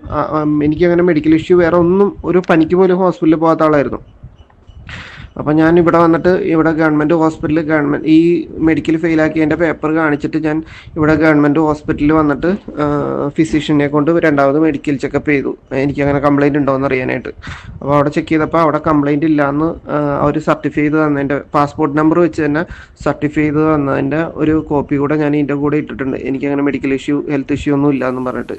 പക്ഷെ അവർ പറഞ്ഞു ആ പേപ്പർ ക്ലിയർ ചെയ്യണമെങ്കിൽ 2.5 ലക്ഷം രൂപയും കൂടെ നമ്മൾ അഡീഷണൽ കൊടുക്കണം, എന്നാലേ പോകാൻ പറ്റുള്ളൂ, വേറെ ഓപ്ഷൻ ഇല്ല, 2-ലൊന്ന് തീരുമാനിച്ചോ എന്നിട്ട് പറഞ്ഞാൽ മതി, ഞങ്ങൾക്ക് ഇതിലൊന്നും ചെയ്യാനില്ല എന്നാണ് ഈ ഷാൻ നമ്മളോട് പറയുന്നത്. അപ്പം ഷൈനിനെ ഈ സമയത്തൊക്കെ നമ്മൾ കോണ്ടാക്ട് ചെയ്തിട്ടൊന്നും ഷൈനി ഫോൺ എടുത്തില്ല കേട്ടോ. അത് കഴിഞ്ഞിട്ട് ഇതെല്ലാം കഴിഞ്ഞ് ഞാൻ ഈ കാശ് വീണ്ടും കടം മേടിച്ച് ഒപ്പിച്ച് കൊടുത്തു കഴിഞ്ഞപ്പോൾ ഷൈനി വിളിച്ചിട്ട് പറയണേ നിങ്ങൾ ഫോൺ വിളിച്ച് പോലും ചോദിച്ചില്ല, ആരോട് ചോദിച്ചിട്ടാ പൈസ കൊടുത്തേ എന്നൊക്കെ പറഞ്ഞിട്ട് ഷൈനിക്ക് അതിൻ്റെ വിഹിതം കിട്ടിയില്ല എന്നുള്ള മട്ടിൽ നമ്മളോട് ഭയങ്കരമായിട്ട് തട്ടിക്കയറി. അതാണ് ഉണ്ടായത്. വിശദാംശങ്ങളുമായി ഡാനി പോൾ ചേരുന്നുണ്ട്. ഡാനി, നമ്മൾ ഈ സാമ്പത്തിക തട്ടിപ്പിനിരയായ, ഈ വിസ തട്ടിപ്പിനിരയായ അരുണിന്റെ വാക്കുകളിൽ നിന്ന് മനസ്സിലാക്കാൻ കഴിയുന്നത് ഈ കേസിൽ ഒരു പ്രതി കൂടി, ഷൈനി മാത്യു എന്ന പ്രതി കൂടി ഉണ്ട്. അവരെ ഇതുവരെയും പിടികൂടാൻ കഴിഞ്ഞിട്ടില്ല.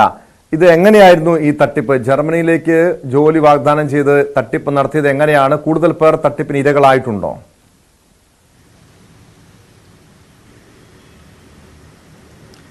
ടോമ, കൊച്ചിയിലും അതോടൊപ്പം കണ്ണൂരും കേന്ദ്രീകരിച്ചാണ് ഇതിൻ്റെ ഒരു പ്രധാനപ്പെട്ട തട്ടിപ്പ് ഈ ആളുകളെ തട്ടിച്ചിരിക്കുന്നത്. ഇന്ന് കണ്ണൂരുള്ള പോലീസ് സംഘമാണ് കൊച്ചി വിമാനത്താവളത്തിൽ നിന്നും ഈ ഷാൻ സുലൈമാനെ അറസ്റ്റ് ചെയ്യുന്നതും. ഇതിൻ്റെ ഒരു പ്രവർത്തന രീതി എന്ന് പറയുന്നത് ഇവർ ജർമ്മനിയിലേക്ക് വിസ വാഗ്ദാനം ചെയ്യുകയാണ്. നമുക്കറിയാം ജർമ്മനിയിലേക്ക് പോകുകയാണെങ്കിൽ സ്വാഭാവികമായും ജർമ്മൻ ഭാഷ അത് നിർബന്ധമാണ്. പല കോഴ്സുകൾക്കും കാര്യങ്ങൾ അത് ജർമ്മൻ ഭാഷയിൽ അധിഷ്ഠിതമായിട്ട് തന്നെയാണ് അവിടേക്ക് ചെല്ലാനായിട്ട് പലപ്പോഴും തന്നെ സാധിക്കുക. വളരെ അപൂർവമായിട്ട് മറ്റ് തൊഴിൽ മേഖലയിലേക്ക് കടന്നു ചെല്ലാനായിട്ട് സാധിക്കുകയുള്ളൂ. അപ്പോൾ ഇത് വേണ്ട ഈ ഭാഷയുടെ ഒരു ബുദ്ധിമുട്ടുകളെല്ലാം നിങ്ങൾക്ക് അവിടേക്ക് സൂപ്പർ മാർക്കറ്റിൽ ജോലി നിങ്ങൾക്ക് ചെയ്യാം. അല്ല എങ്കിൽ മലയാളികൾ, ധനിക കുടുംബങ്ങളായ നിരവധി മലയാളികൾ അവിടെ കേന്ദ്രീകരിച്ചിട്ടുണ്ട്, അവിടെ സ്ഥിര താമസമുണ്ട്. അവരുടെ വീടുകളിലേക്ക് ഒരു കെയർ ടേക്കർ എന്ന രീതിയിൽ അവിടുത്തെ കാര്യങ്ങൾ ക്രമീകരിക്കുന്ന ഒരാളെന്ന് കമ്പനിയിലേക്ക് നിങ്ങൾക്ക് അവിടെ ജോലി ചെയ്യാം. ശമ്പളം ഉയർന്ന രീതിയിലാണ് ശമ്പളം വാഗ്ദാനം ചെയ്യുന്നത്. യൂറോ അധിഷ്ഠിതമായതുകൊണ്ട് വലിയ രീതിയിൽ ശമ്പളം ലഭിക്കുമെന്ന് ഇവരെ പറഞ്ഞ് വിശ്വസിപ്പിക്കുകയും ചെയ്യുന്നു. 7 ലക്ഷം രൂപയാണ് ഇവരിൽ നിന്ന് ഈടാക്കുകയും ചെയ്യുന്നത്. എറണാകുളം വൈറ്റില മൊബിലിറ്റി ഹബിലേക്ക് പോകുന്ന വഴിയാണ് ഈ സ്ഥാപനം പ്രവർത്തിച്ചിരുന്നത്. 7 സ്പൈസ് ആൻഡ് റൈസ് ഇൻ്റർനാഷണൽ എന്ന പേരിലായിരുന്നു ഈ കമ്പനി പ്രവർത്തിച്ചിരുന്നത്. അവർക്ക് ഇവിടെ കയറ്റുമതി ബിസിനസ്സും അടക്കമുണ്ട്. ഒപ്പം തന്നെയാണ് ഇത്തരം കാര്യങ്ങൾ ചെയ്യുന്നത് എന്നതെല്ലാമാണ് അവരെ പറഞ്ഞ് വിശ്വസിപ്പിക്കുകയും ചെയ്യുന്നത്. ഇവർ കൊടുത്ത പണത്തിന് അവർക്ക് അതിന് ഈട് നൽകുന്ന രീതിയിൽ അല്ലെങ്കിൽ അത് ഉറപ്പിക്കുന്ന രീതിയിലുള്ള ചില രേഖകൾ കൈമാറിയിരുന്നു. ഇതിൽ ഏറ്റവും പ്രധാനപ്പെട്ടത് മെഡിക്കൽ സർട്ടിഫിക്കറ്റ് ആണ്, അത് മെഡിക്കൽ ഫിറ്റ്നസ് ആണ് വേണ്ടതെന്ന് ഇവരെ പറഞ്ഞ് വിശ്വസിപ്പിക്കുകയും ചെയ്തിരുന്നു. അതിന് അവരെ കൊണ്ടുപോയ സ്ഥാപനങ്ങൾ അതിൻ്റെ ഒരു ഫോട്ടോയും കാര്യങ്ങളും എല്ലാം നമ്മൾ നൽകുന്നുണ്ട്. അതിലേക്ക് പോയൊരു അരുണിൻ്റെ അനുഭവമാണ് നേരത്തെ പങ്കുവെക്കുകയും ചെയ്തത്. അത് ഇവിടേക്ക് വളരെ ഒരു ഹോട്ടലിനോട് ചേർന്നുള്ള വളരെ ചെറിയ തീർച്ചയായും ഡാനിലേക്ക് എത്താം. ഇപ്പോൾ നേരത്തെ സംസാരിച്ച അരുൺ, ഈ തട്ടിപ്പിനിരയായ അരുൺ ഇപ്പോൾ തത്സമയം ചേരുന്നുണ്ട്. അരുൺ, നിങ്ങൾ 7 ലക്ഷം രൂപ നിങ്ങളിൽ നിന്നും ഈ ജർമ്മനിയിലേക്ക് കൊണ്ടുപോകാമെന്ന് പറഞ്ഞ് തട്ടിയെടുത്തെന്നാണ് മനസ്സിലാക്കാൻ കഴിയുന്നത്. കൂടുതൽ എത്ര ആളുകൾ ഈ സംഘത്തിന്റെ തട്ടിപ്പിന് ഇരകളായിട്ടുണ്ടെന്നാണ് മനസ്സിലാക്കാൻ കഴിയുന്നത്? ശരിക്കും പറഞ്ഞാൽ കേരളത്തിൽ എറണാകുളം കേന്ദ്രീകരിച്ച് നല്ലൊരു ആളുകളിൽ നിന്ന് തന്നെ ഇവര് ഭൂരിഭാഗം സാധാരണക്കാരിൽ നിന്ന് തന്നെ കുറഞ്ഞതൊരു 10-20 പേരിൽ നിന്ന് എന്റെ അറിവിൽ തന്നെ പേയ്മെന്റ് ഇവർ മേടിച്ചിട്ടുണ്ട്. അതായത് 6-7 ലക്ഷം രൂപ വെച്ചിട്ട് എല്ലാവരുടെയും നിന്ന് മേടിച്ചേക്കണത്. സാധാരണക്കാരെ കോൺസെൻട്രേറ്റ് ചെയ്താണ് പണം തട്ടുന്നത് ഇവര്.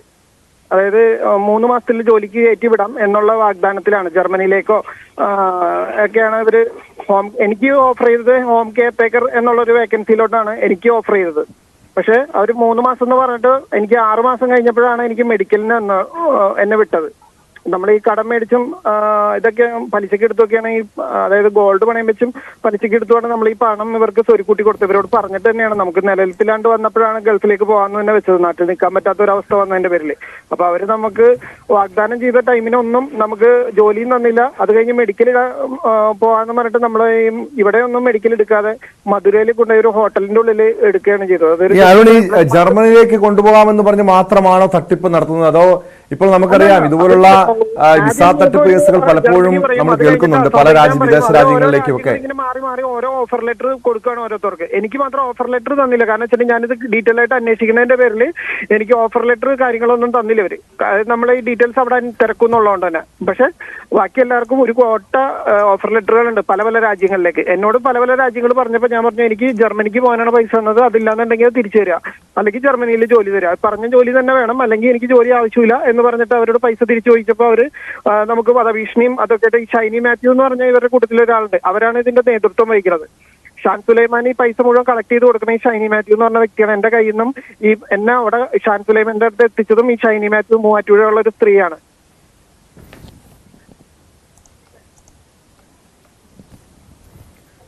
വ്യക്തമാണ്. അരുണാണ് ഈ തട്ടിപ്പിന് ഇരയായ, വിസ തട്ടിപ്പിന് ഇരയായ അരുൺ കളപ്പുരയ്ക്കലാണ് ഇപ്പോൾ പ്രതികരിച്ചത്. നേരത്തെ ഡാനി സൂചിപ്പിച്ചതുപോലെ വലിയ രീതിയിലുള്ള തട്ടിപ്പ് ഇതിന് പിന്നിലുണ്ട്. ഒരു ഷൈനി മാത്യു എന്ന ആൾ കൂടിയും ഇതിൽ ഈ കേസിൽ പങ്കുണ്ടെന്ന് വ്യക്തമായിട്ടുണ്ട്. ഇവർക്ക് വേണ്ടിയുള്ള അന്വേഷണവും പോലീസ് ഊർജിതമാക്കിയിരിക്കുകയാണ്. ഭാര്യയെ വെട്ടി കഷ്ണങ്ങളാക്കി ശരീരഭാഗങ്ങൾ കുക്കറിൽ വേവിച്ചെന്ന് ഭർത്താവിന്റെ കുറ്റസമ്മതം. ഹൈദരാബാദിലാണ് ഞെട്ടിപ്പിക്കുന്ന സംഭവം ഉണ്ടായിരിക്കുന്നത്. വിമുക്ത ഭടനായ ഗുരുമൂർത്തിയാണ് സ്വന്തം ഭാര്യയെ അതിക്രൂരമായി കൊലപ്പെടുത്തിയതെന്ന് മൊഴി നൽകിയത്. 35-കാരിയായ വെങ്കട്ടമാധവിയെയാണ് ഭർത്താവ് ഗുരുമൂർത്തി ക്രൂരമായി കൊലപ്പെടുത്തി ശരീരഭാഗങ്ങൾ കുക്കറിൽ വേവിച്ചത്. വിശദാംശങ്ങളുമായി ആയിഷത്തുൽ ഷംന ചേരുന്നുണ്ട്. ഷംന, ഇത് എന്നാണ് ഈ സംഭവം, ഈ ക്രൂരമായിട്ടുള്ള ഈ കൊലപാതകം നടന്നത് എന്നാണ്? എങ്ങനെയാണ് ഈ സംഭവം, ഈ കൊലപാതകത്തെക്കുറിച്ചുള്ള വിവരങ്ങൾ പുറത്തു വരുന്നത്? ടോം, കഴിഞ്ഞ 16-ാം തീയതി ജനുവരി 16-ാം തീയതിയാണ് ഈ യുവതിയെ കാണാനില്ലെന്ന് മീർപേട്ട് പോലീസ് സ്റ്റേഷനിൽ ഈ യുവതിയുടെ മാതാപിതാക്കൾ പരാതി നൽകുന്നത്. ഈ പരാതി നൽകാൻ പോയ ഘട്ടത്തിൽ ഈ ഭർത്താവ് ഗുരുമൂർത്തി ഒപ്പം ഉണ്ടായിരുന്നു. ഇങ്ങനെ ഈ മാധവിയെ കാണാനില്ല, വെങ്കിട്ട് മാധവിയെ കാണാനില്ലെന്ന് ചൂണ്ടിക്കാട്ടി ഇവർ 16-ാം തീയതി പോലീസിന് പരാതി നൽകുകയാണ്. മിസ്സിംഗ് കേസായിട്ടാണ് ആദ്യം ഈ ഈ ഒരു കൊലപാതകം ആദ്യം കേസ് ഫയൽ ചെയ്യുന്നത് മിസ്സിംഗ് കേസായിട്ടാണ്. പക്ഷേ ഈ തുടക്കത്തിൽ തന്നെ ഈ ഭർത്താവിനെ പോലീസിന് സംശയമുണ്ടായിരുന്നു. ഈ അന്വേഷണത്തിന്റെ പല ഘട്ടങ്ങളിലും ഈ ഭർത്താവ് പോലീസിന്റെ സംശയമുനയിൽ തന്നെയായിരുന്നു. അങ്ങനെയാണ് കൂടുതൽ വിശദമായ ചോദ്യം ചെയ്യലിൽ ഈ പ്രതി കുറ്റം സമ്മതിക്കുന്നത്. ഞാൻ കൊലപ്പെടുത്തിയതാണ്, വെട്ടി നുറുക്കി കൊലപ്പെടുത്തി വേവിച്ച് അത് മൃതദേഹം പല പാക്കറ്റുകളിലായാണ് ഈ കായലിൽ ഉപേക്ഷിച്ചതെന്ന് പ്രതി മൊഴി നൽകുകയായിരുന്നു. എന്തായാലും ഈ കൃത്യം എന്ന് സംഭവിച്ചു എന്നതടക്കമുള്ള ബാക്കി വിശദാംശങ്ങൾ പുറത്തു വരേണ്ടതുണ്ട്.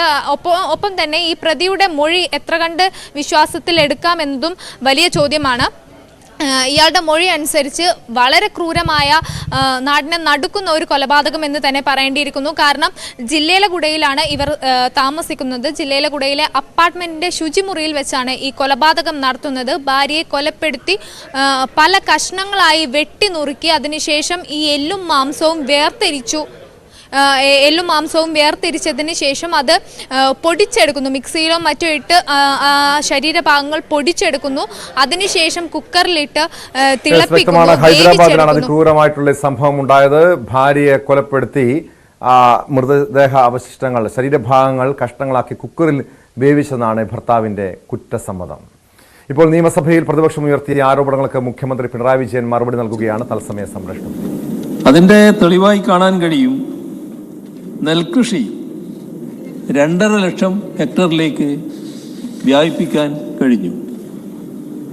പച്ചക്കറി കൃഷിയുടെ വിസ്തൃതി നേരത്തെ 1.2 ലക്ഷം ഹെക്ടറിലേക്ക് വ്യാപിപ്പിക്കാൻ കഴിഞ്ഞിട്ടുണ്ട്. ഉൽപാദന വിപണന മേഖലകളെ പരസ്പരം ബന്ധിപ്പിച്ചുകൊണ്ട് യുവതലമുറയടക്കം കൃഷിയിലേക്ക് ആകർഷിക്കാനുള്ള നടപടികളാണ് സർക്കാർ സ്വീകരിച്ചു വരുന്നത്. കാർഷിക മൂല്യവർദ്ധനവിനും അതിനുതകുന്ന നടപടികളും സ്വീകരിച്ചു വരികയാണ്. സർ, ഇവിടെ നാളികേരത്തെ പറ്റി നേരത്തെ പരാമർശിക്കുകയുണ്ടായി. നമ്മുടെ സംസ്ഥാനത്തെ നാളികേര കൃഷി തന്നെ ഏകദേശം ഇല്ലാതാക്കുന്ന നടപടികളായിരുന്നു UDF സർക്കാരിൻ്റെ കാലത്ത് സ്വീകരിച്ചത്. LDF സർക്കാർ വന്നതിന് ശേഷമാണ് ഈ മേഖലയിൽ വലിയ ഉണർവുണ്ടായത്. നാളികേരത്തിൻ്റെ താങ്ങുവില 32 രൂപയിൽ നിന്നും 34 രൂപയായി വർദ്ധിപ്പിച്ചു. നാളികേര ഉൽപാദനം വർദ്ധിപ്പിക്കുന്നതിനായി ആരംഭിച്ച കേരഗ്രാമം പദ്ധതി അത് കൂടുതൽ സ്ഥലങ്ങളിലേക്ക് വ്യാപിപ്പിക്കുകയാണ്. ഇക്കഴിഞ്ഞ സാമ്പത്തിക വർഷം 98 കേരഗ്രാമങ്ങളാണ് യാഥാർത്ഥ്യമാക്കിയത്. 12,64,000 തെങ്ങിൻ തൈകളാണ് വിതരണം ചെയ്തത്. സർ, ഇവിടെ കാർഷിക രംഗത്തെ പറ്റി പറയുമ്പോൾ ആസിയാൻ കരാർ ഓർക്കാതിരിക്കാൻ പറ്റില്ല. സർ, ആസിയാൻ കരാർ ഒപ്പുവെച്ചതിന് നേതൃത്വം കൊടുത്ത പാർട്ടിയാണല്ലോ കോൺഗ്രസ്. കേരളത്തിലെ UDFും ആസിയാൻ കരാറിനെ ആവേശപൂർവ്വം സ്വാഗതം ചെയ്തവരായിരുന്നു. സർ, ആസിയാൻ കരാറിനെതിരെ സമരം ചെയ്ത ഇടതുപക്ഷത്തെ വല്ലാതെ പരിഹസിക്കുകയായിരുന്നു അന്ന് UDF ചെയ്തത്. സർ, റബ്ബർ കൃഷിയുടെ നട്ടെല്ലൊടിച്ചത് ആസിയാൻ കരാറാണ്. അപ്പോൾ ആകാവുന്ന വിധത്തിൽ റബ്ബർ കർഷകരെ ദ്രോഹിക്കുന്ന നിലപാടാണ് UDF സർക്കാർ സ്വീകരിച്ചത്. സർ, എന്നാൽ LDF സർക്കാർ റബ്ബർ സബ്സിഡിക്കുള്ള തുക 600 കോടി രൂപ ഉയർത്തിയിട്ടുണ്ട്. റബ്ബർ റീപ്ലാന്റിംഗ് സബ്സിഡി 50,000 രൂപയായി ഉയർത്തണമെന്നും റബ്ബറിൻ്റെ താങ്ങുവില 250 രൂപയാക്കണമെന്നും ആവശ്യപ്പെട്ട് കേന്ദ്ര സർക്കാരിന് നിവേദനം നൽകിയിട്ടുണ്ട്. സംസ്ഥാന സർക്കാർ റബ്ബറിൻ്റെ താങ്ങുവില 180 രൂപയായി പ്രഖ്യാപിച്ചിട്ടുമുണ്ട്. സർ, അതേപോലെ തന്നെ ക്ഷീരസഹകരണ മേഖലയിൽ സ്വയം പര്യാപ്തത കൈവരിക്കുന്നതിന് ആവശ്യമായ കർമ്മ പദ്ധതികൾക്കാണ് സർക്കാർ ലക്ഷ്യം വെച്ചിട്ടുള്ളത്. സംസ്ഥാനത്ത് 50 ഫോക്കസ് ബ്ലോക്കുകളെ തിരഞ്ഞെടുത്ത് സർക്കാർ വകുപ്പ് ബജറ്റ് വിഹിതവും തദ്ദേശ സ്വയംഭരണ സ്ഥാപന വിഹിതവും പ്രയോജനപ്പെടുത്തി 10,000 ഉരുക്കളെ കർഷകർക്ക് സബ്സിഡി നിരക്കിൽ ലഭ്യമാക്കാനാണ് ലക്ഷ്യം വെക്കുന്നത്. സർ, അതേപോലെ 40 തിരഞ്ഞെടുക്കപ്പെട്ട പഞ്ചായത്തുകളിൽ ക്ഷീരഗ്രാമം പദ്ധതി നടപ്പാക്കുകയാണ്. അത് ഈ മേഖലയിലെ ഒരു വലിയ കാൽവെപ്പായിരിക്കും. സർ, ശാസ്ത്ര സാങ്കേതിക രംഗത്ത് കേരളം വലിയ മുന്നേറ്റം നടത്തുകയാണ്. ഇൻസ്റ്റിറ്റ്യൂട്ട് ഓഫ് അഡ്വാൻസ്ഡ് വൈറോളജി നല്ല രീതിയിൽ പ്രവർത്തനം നടത്തുന്നുണ്ട്. Graphene innovation centre, digital science park, digital university, ഇതെല്ലാം ഈ സർക്കാരിൻ്റെ കാലത്ത് യാഥാർത്ഥ്യമായതാണ്. സർ, ഓരോ മേഖലയിലും കൈവരിച്ച നേട്ടങ്ങൾ വിശദമായി വിവരിക്കാൻ പുറപ്പെട്ടാൽ വലിയ സമയമെടുക്കും. അതെല്ലാം നയപ്രഖ്യാപന പ്രസംഗത്തിലും മുൻപുള്ള ചർച്ചകളിലും പ്രതിപാദിക്കപ്പെട്ടതായതുകൊണ്ട് വിശദാംശങ്ങളിലേക്ക് ഞാൻ കടക്കുന്നില്ല. സർ, എങ്കിലും ചില കാര്യങ്ങൾ 2016 UDF അധികാരമൊഴിയുമ്പോൾ സാമൂഹ്യ സുരക്ഷാ പെൻഷൻ ലഭിച്ചിരുന്നവരുടെ എണ്ണം 34,43,414 അന്ന് 18 മാസം കുടിശ്ശികയുണ്ടായിരുന്നു. 600 രൂപയായിരുന്നു അന്നത്തെ പെൻഷൻ. കഴിഞ്ഞ UDF സർക്കാർ ആകെ പെൻഷൻ ഇനത്തിൽ വിതരണം ചെയ്തത് 9,011 കോടി രൂപയായിരുന്നു. സർ, കഴിഞ്ഞ LDF സർക്കാർ 35,154 കോടി രൂപ വിതരണം ചെയ്തു. ഈ സർക്കാർ ഇതുവരെ 35,400 കോടി രൂപ വിതരണം ചെയ്തു. നിലവിൽ 63,67,000 പേർക്ക് 1,600 രൂപ വീതം സാമൂഹ്യ സുരക്ഷാ പെൻഷൻ നൽകുകയാണ്. സർ, സാമൂഹ്യ സുരക്ഷാ പെൻഷനുകളുടെ വിഹിതമെടുത്താൽ ഏതാണ്ട് 98% സംസ്ഥാന സർക്കാരാണ് വഹിക്കുന്നത്.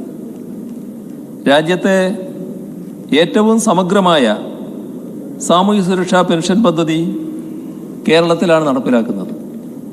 നാമമാത്രമായ കേന്ദ്രവിഹിതം പെൻഷൻ നൽകാൻ വേണ്ട തുകയുടെ വെറും 2% മാത്രം. സംസ്ഥാനത്ത് വിതരണം ചെയ്യുന്ന പെൻഷനുകളിൽ വാർദ്ധക്യകാല പെൻഷൻ, ദേശീയ വിധവാ പെൻഷൻ, ദേശീയ വികലാംഗ പെൻഷൻ, ഈ 3 പെൻഷനുകൾക്കാണ് കേന്ദ്രവിഹിതമുള്ളത്. അത് 6,80,000 പേർക്കാണ്. കേന്ദ്രവിഹിതം 300 രൂപ വീതം മാത്രമാണ്.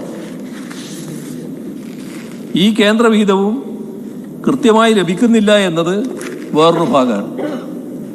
സർ, 2023 ജൂലൈ മുതൽ അനുവദിച്ചിട്ടുള്ള സാമൂഹ്യ സുരക്ഷാ പെൻഷനുകളുടെ കേന്ദ്രവിഹിതവും സംസ്ഥാന സർക്കാരാണ് നൽകിയത്.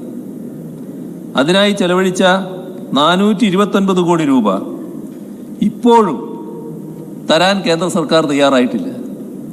ആ ബാധ്യതയും സംസ്ഥാന സർക്കാർ വഹിക്കേണ്ട സ്ഥിതിയാണുള്ളത്. നമ്മുടെ കേരളത്തെ സംബന്ധിച്ചിടത്തോളം പരമ്പരാഗത വ്യവസായ മേഖല വളരെ പ്രധാനപ്പെട്ടൊരു മേഖലയാണ്. UDF ഭരണകാലത്ത് ആ മേഖല, പ്രത്യേകിച്ച് കയറ്, മത്സ്യം, കൈത്തറി, ഖാദി, ഇങ്ങനെ എല്ലാം അതിദയനീയാവസ്ഥയിലായിരുന്നു. തൊഴിലാളികൾ പട്ടിണിയിലേക്ക് വഴുതി വീഴുന്ന അവസ്ഥയായിരുന്നു. നമ്മുടെ സംസ്ഥാനത്തെ പരമ്പരാഗത തൊഴിൽ മേഖലകളെ ആകെ പുനരുജ്ജീവിപ്പിക്കാൻ മുഖ്യമന്ത്രി നിയമസഭയിൽ പ്രതിപക്ഷത്തിനുള്ള ആരോപണങ്ങൾക്ക് മറുപടി പറയുകയാണ്. സ്പോട്ട് ലൈവിലേക്ക് വീണ്ടും. മലപ്പുറം ഊർങ്ങാട്ടിരിയിൽ ജനവാസ കേന്ദ്രത്തിലെ കൃഷിയിടത്തിൽ കിണറ്റിൽ വീണ ആനയെ പുറത്തെത്തിക്കാനുള്ള നീക്കങ്ങൾ വനംവകുപ്പ് ആരംഭിച്ചിട്ടുണ്ട്. കൃഷിയിടത്തിൽ പതിവായി നാശം വിതയ്ക്കുന്ന ആനയെ ഉൾക്കാട്ടിലേക്ക് അയക്കുമെന്ന് ഉറപ്പ് നൽകിയാലേ രക്ഷാപ്രവർത്തനം അനുവദിക്കുമെന്ന നിലപാടിലാണ് നാട്ടുകാർ. പുറത്തെത്തിക്കുമ്പോൾ പ്രകോപിതനാകാനുള്ള സാധ്യത പരിഗണിച്ച് ആനയെ മയക്കുപിടി വയ്ക്കാനുള്ള നടപടികളിലേക്ക് കടന്നതായി വനംവകുപ്പ് അറിയിച്ചിട്ടുണ്ട്. MS അനീഷ് കുമാറിന്റെ റിപ്പോർട്ടിലേക്ക്.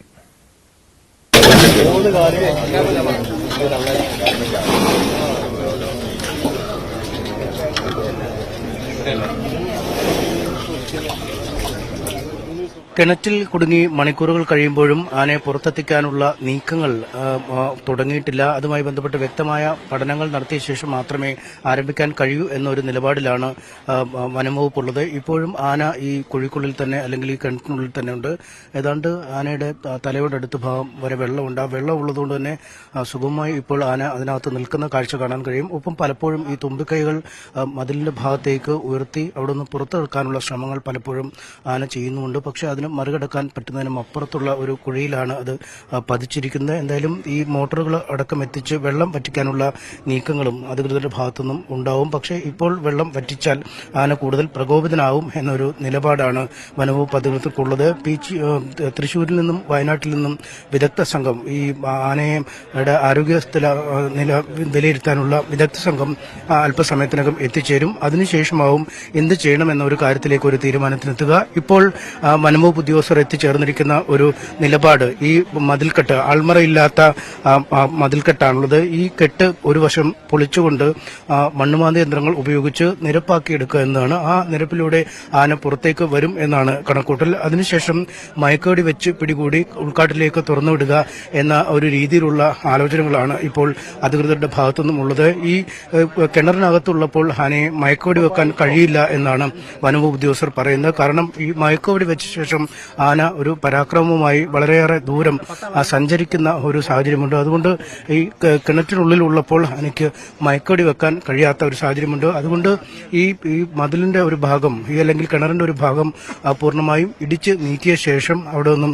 ആനയെ പുറത്തേക്ക് എത്തിക്കുകയും സുരക്ഷിതമായ ഒരു സ്ഥാനത്തെത്തിച്ച് മയക്കുവെടി വെക്കുകയും ചെയ്യുക എന്നതാണ് അവരുടെ ഒരു ആലോചന. പക്ഷേ ഈ പ്രദേശത്ത് പൂർണ്ണമായും നാട്ടുകാർ ഇപ്പോൾ പലയിടങ്ങളിൽ നിന്നായി എത്തിക്കൊണ്ടിരിക്കുന്ന കാഴ്ച ഏറെ കൗതുകമുള്ള ഒരു കാഴ്ചയാണ്. ഒപ്പം കഴിഞ്ഞ ഏതാനും നാളുകളായി ഈ പ്രദേശത്ത് സ്ഥിരം ശല്യക്കാരനായി മാറിയിരുന്ന ഒരു ആനയുമാണ് എന്ന് നാട്ടുകാർ പറയുന്നു. അതുകൊണ്ട് തന്നെ അക്കാര്യത്തിൽ ജനങ്ങളെ പൂർണ്ണമായും ഇവിടുന്ന് മാറ്റിയ ശേഷം മാത്രമേ ആനയെ പുറത്തേക്ക് എത്തിക്കാൻ കഴിയുകയുള്ളൂ. ഒപ്പം ഈ മയക്കുവെടി വെക്കുമ്പോൾ ആന പരാക്രമം ചെയ്ത് ഒരുപാട് ദൂരത്തേക്ക് ഓടുകയും ഒക്കെ ചെയ്യും. അതുകൊണ്ട് ആളുകളുടെ സുരക്ഷയും പൂർണ്ണമായി ഉറപ്പാക്കേണ്ട ഒരവസ്ഥയിലേക്കാണ് കാര്യങ്ങൾ നീങ്ങുന്നത്. ഒരുപാട് ആളുകളാണ് ഈ പ്രദേശത്തേക്ക് എത്തിക്കൊണ്ടിരിക്കുന്നത്. നാട്ടുകാർ പക്ഷേ ഈ ആനയെ പിടികൂടിയ ശേഷം അല്ലെങ്കിൽ ആനയെ മയക്കുവെടി വെച്ചാൽ പോലും ഈ കാട്ടിൽ, അതായത് ഈ പ്രദേശത്തോട് ചേർന്ന ഇടത്ത് ഉപേക്ഷിക്കാൻ തുറന്നുവിടാൻ സമ്മതിക്കില്ല എന്നൊരു നിലപാടിലേക്കാണ് എത്തിയിരിക്കുന്നത്.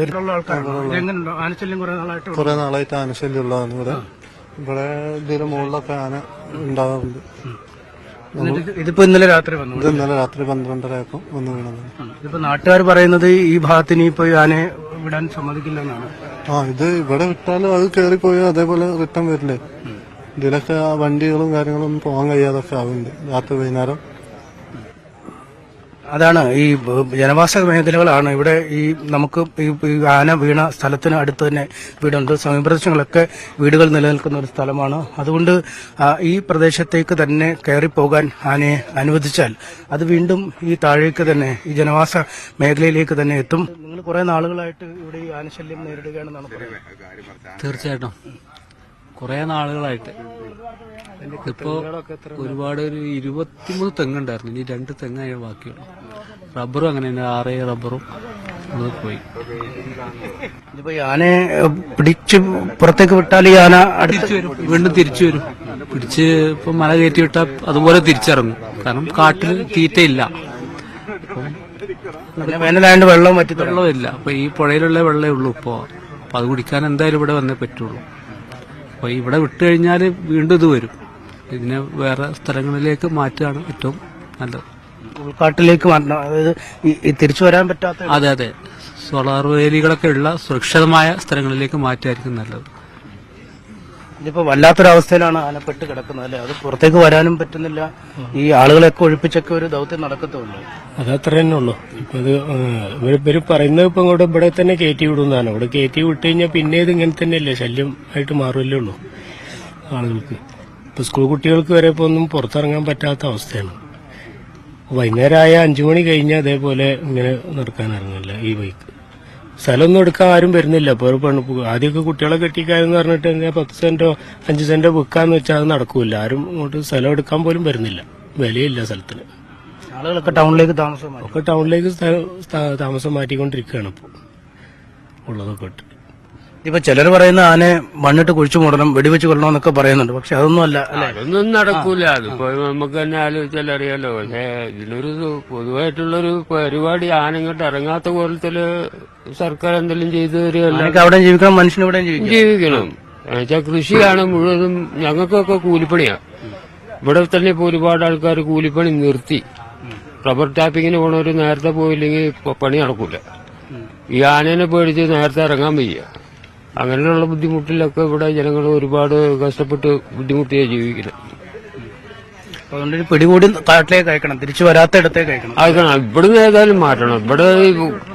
ഇവിടെ ഇപ്പം മിനിഞ്ഞാന്ന് ഇവിടുന്ന് കയറ്റി വിട്ട ആനയാണ് പിന്നെ ഇന്നലെ വന്ന് അതേ റൂട്ടിൽ വന്ന് ഇവിടെ ചാടുന്നത്.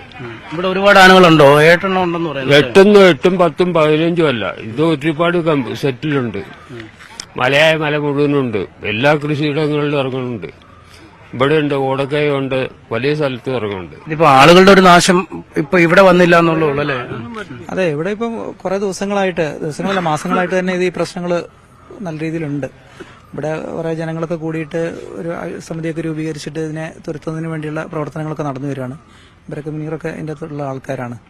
ഇത് വളരെ ബുദ്ധിമുട്ടേറിയ സാഹചര്യത്തിലൂടെയാണ് ഇപ്പോൾ കടന്നു പോകുന്നത്. ഒരുപാട് കാലഘട്ടങ്ങളായിട്ട് തന്നെ ജനങ്ങൾ ഉറക്കമില്ലാതെ തന്നെ മുന്നോട്ട് പോകുന്നുണ്ട്. ഇപ്പം ഇങ്ങനെയൊരു ദാരുണമായ സംഭവം ഇപ്പോഴാണ് ഉണ്ടായെങ്കിൽ പോലും ഇവിടെ തന്നെ ഈ ആനയെ ഇട്ടിട്ടുണ്ടെങ്കിൽ ഒരു 24 മണിക്കൂറിനുള്ളിൽ തന്നെ ഇത് ഇങ്ങോട്ട് തന്നെ തിരിച്ചെത്തുന്നതാണ്. കഴിഞ്ഞ ദിവസം 5 മണിക്ക് ഫോറസ്റ്റ് ഉള്ളിൽ ഓടിച്ചു കയറ്റിയാണ്. അത് വീണ്ടും രാവിലെ 9 മണിയായപ്പോഴത്തേനും തന്നെ പുറത്തേക്ക് വന്നൊരു സാഹചര്യമാണ് ഉണ്ടായത്. അതേ റൂട്ടിൽ തന്നെ വന്നത്. ഇത് റോട്ടിൽ കൂടെ മാത്രം നടക്കണം. ഇത് ഒറ്റയായിട്ട് നടക്കുന്ന ഒരു ആനയാണ്.